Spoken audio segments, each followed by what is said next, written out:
이스라엘하고 아말렉하고는 굉장히 참 질긴 인연을 가지고 있는 것처럼 보입니다.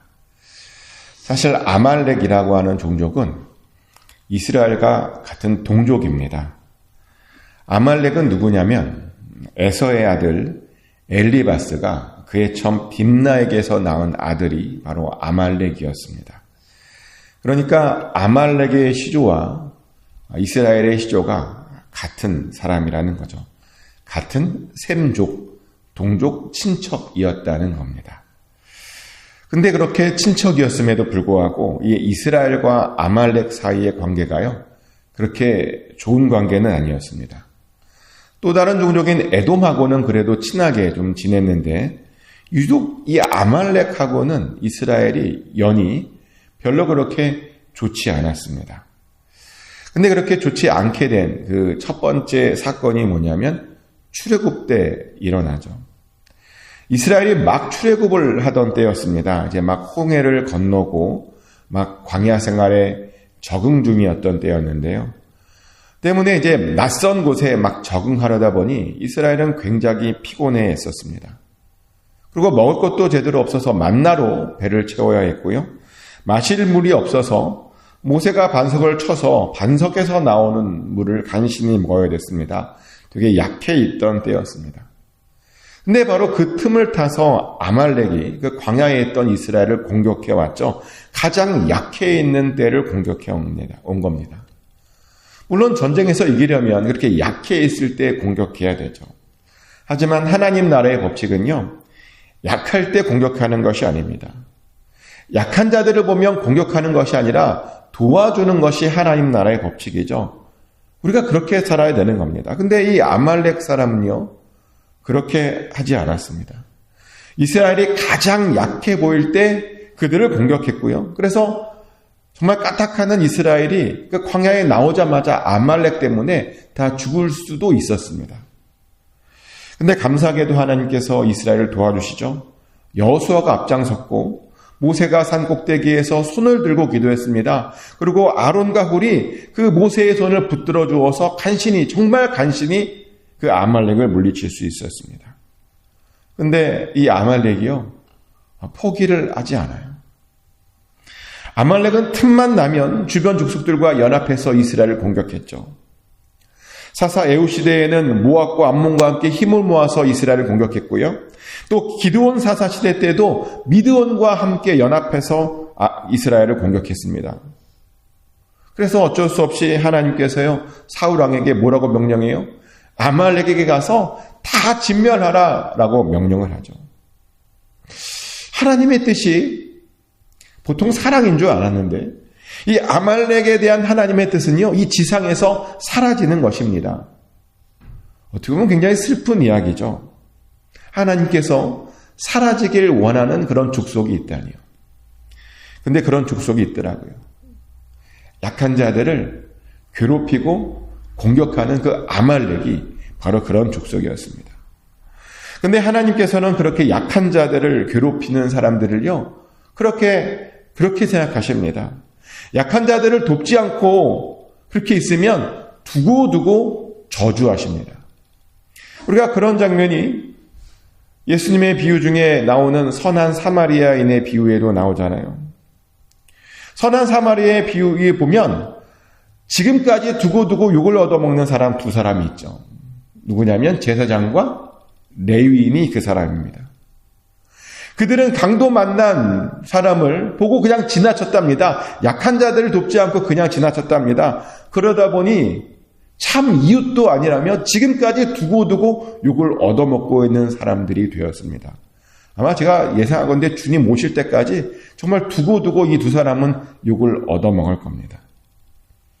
근데 아말렉도 그랬다는 겁니다. 아말렉은요, 약한 자들을 도와주지 않고 그들을 공격했다는 겁니다. 그러다 보니 하나님께서 그들을 진멸하고 싶었던 것이죠. 이런 것을 보면 우리는 절대로 어떤 일이 있어도 약한 자들을 공격해서는 안 됩니다. 약한 자들을 괴롭히는 것이 아니라 약한 자들을 보면 도와줘야 됩니다. 하나님의 사랑을 이 세상에 보여줘야 됩니다. 그렇게 하나님의 나라가요, 임하게 해 주어야 하는 겁니다. 사실 그것을 위해서 하나님께서 우리들을 부르신 것이죠. 하지만 아말렉은 하나님의 나라에 그렇게 큰 도움이 되지 못했습니다. 그래서 그들을 진멸하기 위해 사울왕을 아말렉에게 보내기로 한 거죠.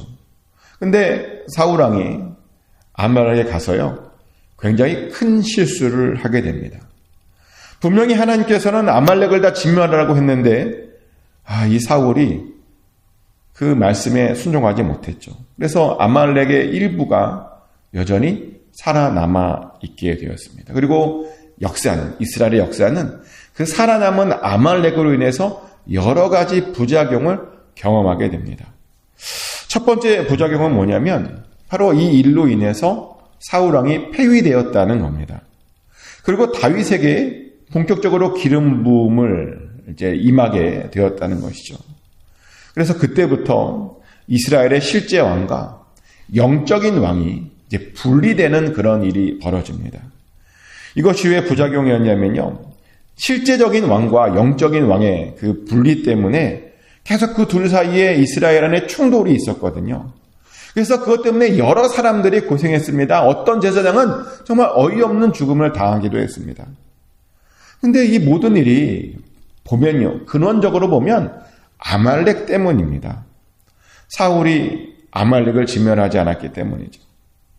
그래서 하나님께서는 계속해서 그 아말렉을 진멸하려고 합니다. 심지어 그것을요, 아기스 밑에 있던 다윗에게까지도 시켜요. 다윗이 사울왕을 피해서 정말 블레셋 땅 시글락에 살던 때였는데 그 아기스에게 잘 보이려고 이스라엘을 공격해야 됐잖아요. 근데 이스라엘 공격하지 않고 다윗이 누구를 공격하냐면 아말렉을 공격합니다. 아말렉 사람을 잡아 죽입니다. 하나님의 명령을 따라서 그렇게 아말렉 사람을 공격한 것이죠. 하지만 이 아말렉도요, 만만치 않습니다. 악이요, 그렇게 만만치 않습니다. 우리가 공격한다고 막 그렇게 밟히고 금방 사라지지 않습니다. 악은 호시탐탐 기회를 노리고 우리에게를 반격할 그럴 기회를 노립니다. 아말렉도 그랬죠. 다윗이 그의 군사들과 함께 그 시글락을 잠시 비웠습니다. 정말 며칠 비웠을 뿐입니다. 그 시글락에 여자와 아이들만 놓고 잠시 비웠습니다. 근데 그 순간에요, 그때 그 아말렉에 쳐들어와서요, 모든 집을 불태우고 여자들과 아이들을 다 잡아갔던 일이 있었죠. 우리는 그래서 여기서 이런 생각을 해보게 됩니다. 만약 사울왕이 그때 하나님의 명령을 따라서 아말렉을 다 진멸했더라면, 하나님의 명령에 순종했더라면 과연 아말렉이 그렇게 했을까? 못했겠죠. 진멸당했으면 더 이상 아말렉이 이렇게 역사에 나올 일이 없었을 겁니다. 다윗 일행이 아말렉에게 이런 일을 당하지 않았을 것입니다. 사울왕이 정말 순종했더라면요, 아무런 일도 없고 평안했을 것입니다.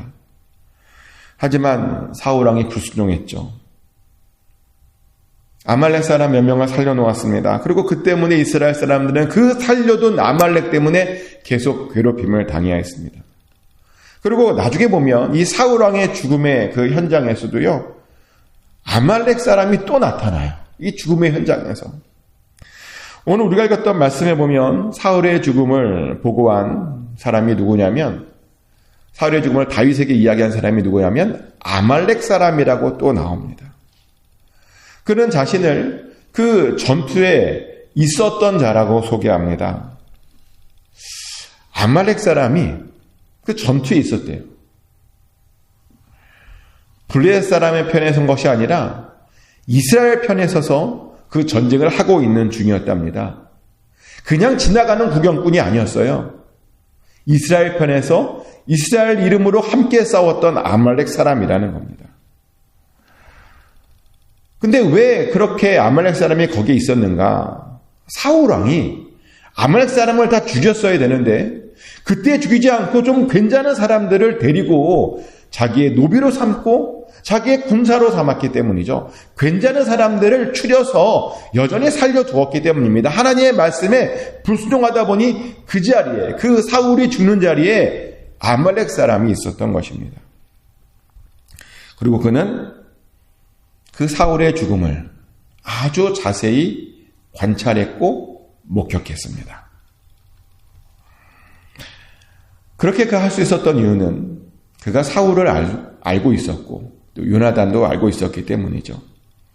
그러다 보니 사울의 그 죽음의 현장을 볼 수 있었던 겁니다. 그리고 사울 왕의 물건도 취할 수 있었던 겁니다. 이게 굉장히 의미 있는 것이 뭐냐면 블레셋 사람은 사울 왕의 얼굴을 몰랐던 것 같아요. 왜냐하면 사울 왕이 죽었는데 바로 시신을 수습한 것이 아니라 그 다음날 수습했다 그러잖아요. 근데 이 아말렉 사람은 죽자마자 사울 왕이 죽은 것을 보고 그 사울 왕의 여러 왕관도 취하고 같이 도망갔거든요. 그 정도로 이 아말렉 사람은 이스라엘과 친밀했고 이스라엘 편에서 하나님의 이름으로 같이 싸웠던 사람이었습니다. 근데 그가 다 본 겁니다. 사울 왕이 죽은 그 시체를 본 거죠. 사울 왕이 자살한 그 시체를, 그리고 사울 왕의 무기든 자의 죽음을 다 본 겁니다.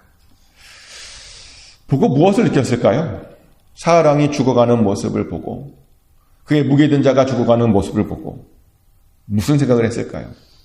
이스라엘은 망했구나 라는 생각을 했을 겁니다. 그러면서 이런저런 잔머리를 굴렸겠죠. 어떻게 해야 이것을 통해서 내가 잘 살 수 있을까? 어떻게 하면 내가 이것을 통해서 부귀영화를 누릴 수 있을까? 아마 고민했을 겁니다. 그리고 그가 내린 결론은 다윗에게 붙는 것이었습니다. 왜냐하면 아무리 봐도 다윗이 그 다음 왕이 될 것은 당연해 보였기 때문이죠. 다윗에게 붙어야 뭔가 그 이후에 더 큰 부귀영화를 누릴 수 있어 보였습니다. 그래서 그는 사울과 요나단의 죽음을 확인하고 그의 물건들을 챙겨서 다윗에게로 가죠. 그리고 다윗에게 사울 왕의 죽음을 전했습니다. 그리고 자신의 공로를 또 부풀렸습니다. 사울 왕이 자신의 칼에 자기가 죽었잖아요. 근데 자기가 죽였다고, 그 아말렉 사람 자기가 죽였다고 그렇게 다윗에게 보고했습니다. 그러면서 자기가 다윗의 원수를 갚아주었답니다. 자기가 그 문제를 해결했답니다. 아마 그는 그렇게 말하며 다윗이 자기를 대접해 줄 줄 알았겠죠. 근데 다윗은 그를 대접해 주지 않았습니다. 오히려 그를 죽였죠. 그러면 그의 제목은 기름 부음 받은 자를 죽인 것으로 그렇게 삼았습니다. 근데 사실 그것이 아니죠. 그의 제목이 뭐죠? 기름 부음 받은 자를 죽였다라고 사칭한 죄. 그런 죄였습니다. 어떤 일이 있어도 기름 부음 받은 자를 죽여서도 안 되고 그것을 사칭해서도 안 된다는 겁니다. 그런 것을 가지고 협상을 하거나 공로를 받아서는 절대로 안 된다는 겁니다. 그러면서 다윗은 기름 부음 받은 자를 죽인 것이 얼마나 큰 죄인지를 다시 한번 보여주게 되죠. 저는 여기서 이런 생각을 해보게 됩니다. 만약 그 사울 왕이 죽은 그 장면을 지금 아말렉 사람이 본 거잖아요. 근데 아말렉 사람이 보지 않고 이스라엘 사람 중에 그 누군가, 정말 하나님을 향한 믿음이 있는 그 누군가가 그 장면을 보았다면 사울 왕의 그 마지막 죽음의 장면이 어떻게 되었을까라고 하는 그런 상상을 해보게 됩니다. 이 아말렉 사람이 그 광경을 본 것이 아니라 정말 하나님을 열심히 믿는 그 사람이 사울 왕이 막 상처 입고 쫓겨가면서 자기 칼에 엎드려지려고 하는 그때의 그런 장면을 그 옆에서 보았다면 사울 왕은 어떻게 되었을까요? 아마 어쩌면 이 아말렉 사람이 보지 않고 다른 사람이 보았다면 사울 왕은 살 수도 있습니다. 왜냐하면 지금 이 아말렉 사람이 그 전쟁 옆에 있다가 살아나왔잖아요. 살아나온 겁니다.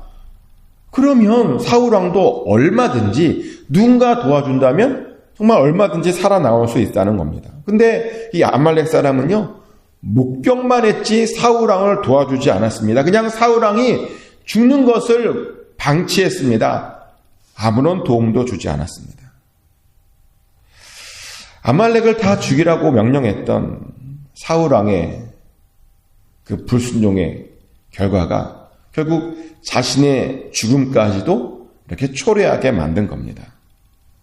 사실 이런 일이 있을 것 같아서요, 하나님께서 한 사람도, 아말렉 사람은 한 사람도 남겨두지 말라고 명령한 건데, 근데 그것도 모르고 사울 왕은요, 물질을 탐하다가 폐위도 당하고 여러 사람도 고생하고 자기도 죽임을 그렇게 불명예스럽게 당해야 했던 것이죠. 이런 것을 보면 정말 우리는요, 정말 무조건 하나님께 순종해야 됩니다. 하나님께서 우리들에게 순종을 요구하시는 데에는 다 이유가 있는 거예요. 역사를 아시고 시간을 초월하시는 모든 것을 아시는 하나님께서 우리에게 순종을 요구하실 때에는 다 이유가 있다는 겁니다. 미래의 어떤 일의 행복을 위해서, 또 미래의 어떤 평안을 위해서 우리에게 그렇게 순종을 요구하는 겁니다. 그냥 우리 고생하라고, 우리 힘들라고 그렇게 하나님께서 우리에게 순종을 요구하는 것이 아니라는 것이죠. 그래요. 정말 이 순종을 통해서요, 미래의 어떤 일에 우리가 정말 놀라운 복을 받게 됩니다. 근데 어떤 분은 이걸 의심하더라고요. 뭐 이런 거 순종한다고 내 미래의 인생이 뭐가 크게 바뀌겠어? 뭐 요딴 것 하나 순종한다고 뭐 그렇게 큰 영향을 주겠어라고 우리는 오해를 합니다. 그런데요, 작은 순종이 큰 결과를 만들어내는 게 과학 법칙에도 있어요. 과학 법칙 중에 나비 효과라는 게 있잖아요. 나비 효과. 나비 효과 아시죠? 뭐 어떤 정글에 나비가 날갯짓을 한번 하면 태평양에 어디에 태풍이 분다라는 뭐 그런 거. 나비의 날갯짓 하나가 태풍을 일으킨대요. 제가 계산해 봤어요, 옛날에. 수학에서. 별것 아니라고 생각하는 어떤 초기 조건이요. 초기 조건이 살짝 바뀌었는데 그게 어마어마한 결과를 만들더라고요. 그래서 사실 우리 인생에요, 별게 아닌 게 없어요. 별것 아닌 순종이 없습니다. 별것 아닌 불순종이 없습니다. 순종은 우리에게 나중에 보면 큰 하나님의 복으로 바뀌고, 불순종은 나중에 보면 하나님 앞에서 정말 큰 재앙으로 바뀌게 됩니다. 그래서 우리에게 중요한 건 뭐냐면 정말 작은 것에서부터 순종입니다. 이런 거 순종해서 뭐 되겠어 라고 하는 바로 그것에서부터 우리가 순종해야 되는 겁니다. 아주 작은 것에서부터 하나님의 말씀대로 우리가 살아내야 하는 것이죠. 그래서 질문 드립니다. 요즘 여러분들은 어떤 것을 순종하려고 애를 쓰십니까? 하나님께서 우리에게 순종을 요구하는 것들이 많잖아요. 어떤 것들을 순종하려고 하십니까? 그것이 작은 것이라도요, 반드시 순종하셔야 됩니다. 그리고 큰 것이라면 더더욱 순종하셔야 됩니다. 순종하면 그것이 나중에 복으로 바뀝니다. 순종하면 그것이 나중에 아주 큰 열매로 바뀌게 되어 있습니다. 축복하는 것은 꼭 순종하셔서 여러분 삶 가운데 하나님께서 주시는 그 순종의 열매들이 가득하시길 축복합니다. 그래서 날마다 그 순종을 통해서 여러분의 삶이 더 좋아지시길, 더 풍성해지시기를 예수 그리스도 이름으로 축복합니다.